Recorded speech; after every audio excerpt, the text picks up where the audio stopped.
Right පුතේ අපි අද ලැක්ටික් අම්ල පැසවීම යටතේ එළවලු පරිරක්ෂණය කියන අදාළ ප්‍රැක්ටිකල් එකක් කරන්න යන්නේ. අපි මේ සඳහා ගෝවා ගෙඩියක් යොදා ගන්නවා. ගෝවා මගින් සබර් ක්‍රවුට් නිපදවීම නැත්නම් ආම්ලික ගෝවා නිපදවීමකට අදාළ ප්‍රැක්ටිකල් එක කරන්නයි යන්නේ. අපි පළමු පියවර විදිය පරිණත ගෝවා ගෙඩියක් තෝරගන්න ඕන මෙන්න මේ වගේ.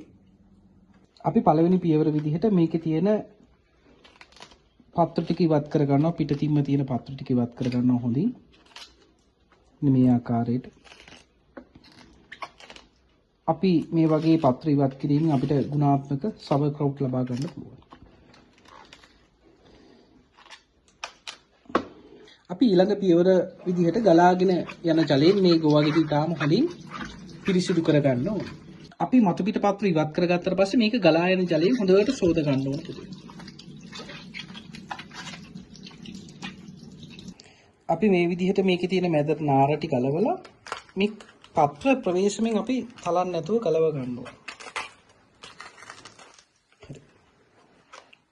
රයිට් පුතේ අපි මේ විදිහට ගෝවා කොළ ටික ගලවගෙන මේකේ තියෙන නාර ටික බලන්න මේ නාර ටික අපි ඉවත් කර ගන්න ඕන ඊළඟ පියවර විදිහට. මෙන්න මෙහෙම තියලා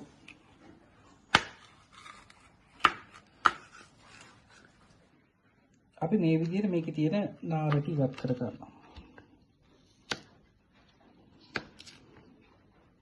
අපි නාරට ඉවත් කරගෙන නැවත මේක සේදීම කරන්න ඕන හොඳට.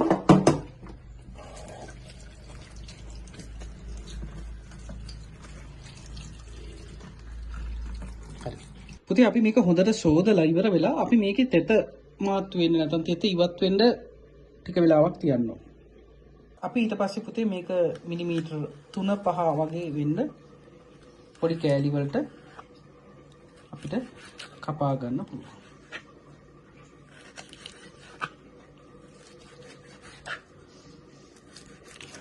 අපි ගෝවා මිලිමීටර් 3-5 අතර මෙන්න මේ විදිහට අපි කපාගෙන ගත්තට පස්සේ අපි මේකේ බර මැන ගන්න ඕන.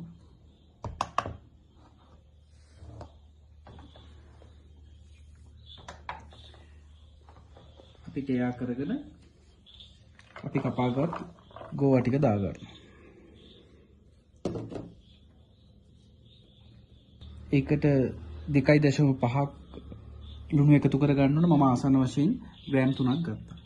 ඊට පස්සේ අපි මේ ලුණු ටික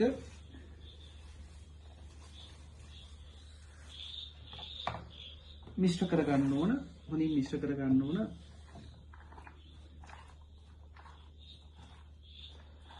පොඩි නොවන විදිහට මේක මිශ්‍ර කර ගන්න ඕන.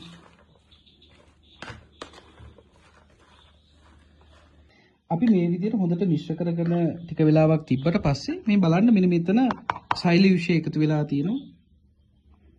ඊට පස්සේ අපි කරන්නේ ජීවාණුහරණය කරගත් වීදුරු බෝතලයක් අරගෙන මේක පුරව ගන්න ඕන. හැන්දෙන්ම පුරව ගන්න ඕන.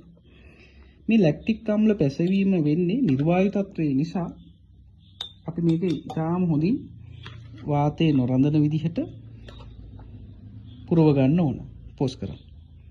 අපි මේ ආකාරයට අපි ලුණු සමග මිශ්‍ර කරගත් ගෝවා ටික හොඳින් මේකේ නිර්වායු තත්ත්වයක් ඇතිවන විදිහට තද කරගන්න ඕන. පෝස් කරන්න. අපි මේ ආකාරයට හොඳට තද කරගෙන ජෑම් බෝතලේ මූඩිය ප්‍රමාණයට ගෝවා පෙත්තක් මේ විදිහට කපාගෙන අපි මේ විදිහට රඳවන්න ඕන. රඳවලා අපි ගෝවා මිශ්‍ර කරද්දී ඉතුරු වෙච්ච ගෝවා යුෂ ටික මේක උඩට එකතු කරගන්න ඕන. එකතු කරගෙන ඉවර වෙලා අපි මේකට ජල මුද්‍රාවක් යොදන්න ඕන. මේ සඳහා අපිට පොලිතින් එකක් භාවිත කරලා රබර් පටියක් දාගන්න. රබර් පටියක් දාලා